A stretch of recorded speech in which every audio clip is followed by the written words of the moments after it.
Bom, então vamos resolver mais um exercício aqui, né, da prova, de uma das várias provas que tem no site do professor. O exercício aqui, ele vai dar o seguinte modelo, tá?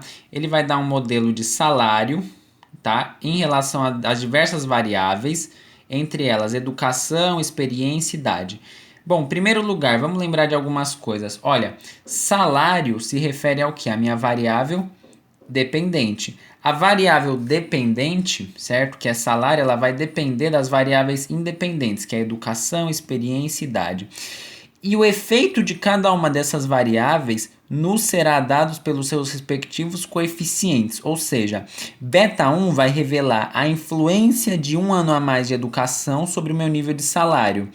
Beta 2 vai revelar o que? Olha, um ano a mais de experiência vai ter qual influência sobre o meu salário, entenderam? Bom, dito isso, né? A letra, o exercício descreve aí as variáveis, né? Educação, é experiência, expert é experiência e por aí vai. O importante é que ele vai fazer a seguinte pergunta: olha, qual a diferença entre rodar a seguinte regressão? Ele dá outra regressão aqui e fazer o teste reset para a primeira equação. Bom, em primeiro lugar, vamos buscar entender qual é o assunto que a gente está lidando, tá? O assunto que o exercício trata é da má especificação de forma funcional. Quando a gente pensa em mais especificação de forma funcional, é nós olharmos e pensarmos da seguinte maneira: olha, eu tenho um modelo que aqui está sendo descrito, certo? E está faltando alguma coisa para esse cara. Ou a forma funcional dele não é adequada, ou seja, não é nível. Talvez seja log, nível, log. Podem haver várias dessas formas. Pode ter um desses problemas. Ou será que não está faltando alguma variável? É justamente isso que a letra A nos traz. Ela fala o seguinte: olha, será que nessa minha equação filhos ao quadrado e idade ao quadrado não são variáveis que são importantes para o meu modelo? Porque se forem, olha, esse cara aqui, esse modelo maior dado pelo nosso enunciado, tem problemas, tem mais especificação de forma funcional, certo? Mas não é o que o exercício está perguntando, eu só estou introduzindo para explicar e revisar melhor o assunto. Ele está falando que, olha, qual a diferença entre rodar essa equação e fazer o teste reset? Bom, quando a gente olha para essa equação, o que a gente vê? Olha, eu só tenho filhos ao quadrado e idade ao quadrado. Como é que nós vamos descobrir se esse cara é importante ou não? Bom, a gente simplesmente vai proceder para um teste F. Um teste F em conjunto, onde eu vou ter o quê? Beta 6 é igual a beta 7 serão iguais a 0, entendem? Ou, como todo teste de hipóteses tem, hipótese alternativa é o que? Beta 6 e ou beta 7 diferente de 0, entendem?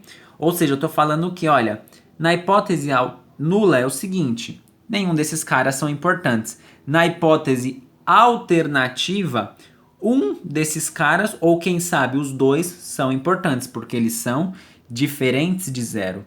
O teste reset, como já está escrito aqui na explicação, para ficar com uma letra mais bonita, ele é muito mais geral, ou seja, ele vai inserir o polinômio ao quadrado e ao cubo. Quando eu digo polinômio, eu estou pensando da seguinte maneira: olha, o que é o polinômio? O meu polinômio é a minha variável salário, ou seja, eu vou inserir salário ao quadrado. E é por isso que o meu teste reset, ele é muito mais, vamos dizer, ele é muito mais geral. Por quê? Porque quando eu insiro salário ao quadrado e ao cubo, eu estou olhando para diversas variáveis que podem estar ao quadrado e ao cubo. Eu posso falar que educ está ao quadrado, expert está ao quadrado, idade ao quadrado, parte ao quadrado. Nessa minha equação, eu só estou falando o quê? Filhos está ao quadrado, idade está ao quadrado. O teste reset não, ele fala que, olha, salário está ao quadrado. E salário é o quê? Salário são essas diversas variáveis que podem estar ao quadrado e ao cubo. Qual é a diferença? Olha, o teste reset ele vai manter mais graus de liberdade, certo? ele vai conseguir manter mais graus de liberdade. Então, no teste reset, como é que a equação ficaria? Olha, ela ficaria da seguinte forma, né? Teria o salário aqui, educ, expert, idade, as mesmas variáveis, porém com salário ao quadrado e salário ao cubo, mais o nosso termo de erro, que são os fatores que não são explicados pela equação, certo? Então, essa é a grande diferença. Para a identificação da má especificação de forma funcional, sempre existem essas duas formas. Existe ou o teste reset, ou esse teste aqui, como eu acabei de mostrar, que é o teste F em bloco, correto? Então, são essas duas formas. Revisando, má especificação de forma funcional é quando está havendo o meu modelo está passando por algum tipo de problema, como eu falei, ou talvez não seja nível, talvez seja log, ou log nível, ou nível log, ou talvez estejam faltando variáveis. E se tiver faltando variável, eu posso, por exemplo, aqui no caso que a gente fez, o teste reset, correto? Bom, a nossa letra B, ela busca pensar da seguinte forma agora, olha, caso o p-valor do teste reset para a primeira equação seja 0,15, qual a conclusão a respeito do resultado do teste? Bom, quando o assunto é p-valor, a gente tem que ter noção da seguinte regra, é uma regra útil, se alguém quiser eu posso gravar um vídeo explicando o porquê desta regra, tá? Mas, para efeitos didáticos, vamos olhar para ela, olha, se o seu p-valor, quem é meu p-valor? O exercício deu 0,15.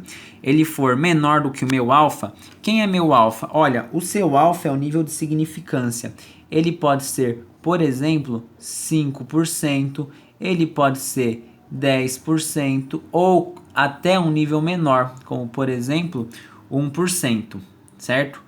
E eu sempre comparo o meu p-valor com o meu alfa. Se o p-valor for menor do que alfa, rejeito a hipótese nula. Se o p-valor for maior do que alfa, não rejeito a hipótese nula. Mas quem é a hipótese nula? Vamos olhar para cá. A hipótese nula, ela está falando que, olha, não tem mais especificação. Era que nem no nosso teste, no exercício anterior, né? Quando eu falei daquele teste F. Ou seja, ó, vamos lembrar, beta 6 e beta 7 é igual a zero. Ou seja, as minhas variáveis não tem importância, ou seja, não tem mais especificação de forma funcional. A hipótese alternativa é o quê? Olha, as variáveis são importantes e existe mais especificação de forma funcional. Então, pessoal, é uma simples comparação. Vamos tomar o alfa como 0,05, que é 5%, e vamos comparar. Como o meu p-valor é 0,15, então vamos comparar, ele é maior ou ele é menor? Ele é maior, certo? 0,15 é maior do que 0,5. Então, o que eu posso afirmar? Eu vou afirmar o quê? Então, eu rejeito a hipótese nula. Se eu rejeito a hipótese nula, eu estou falando o quê? Olha, não há... Eu estou confirmando quem? Eu estou confirmando essa hipótese, ou seja, sem mais especificação. Tá certo? Então é isso, tá? Se alguém tiver mais alguma dúvida, pode entrar em contato ou comentar alguma coisa. Fiquem à vontade. Se alguém precisar que eu resolva mais um exercício, quer dizer, dê uma orientação acerca dos outros exercícios, tá bom? Eu espero que essa forma aqui de gravar o vídeo ajude vocês a ter um resumo melhor da matéria em mente. Muito obrigado.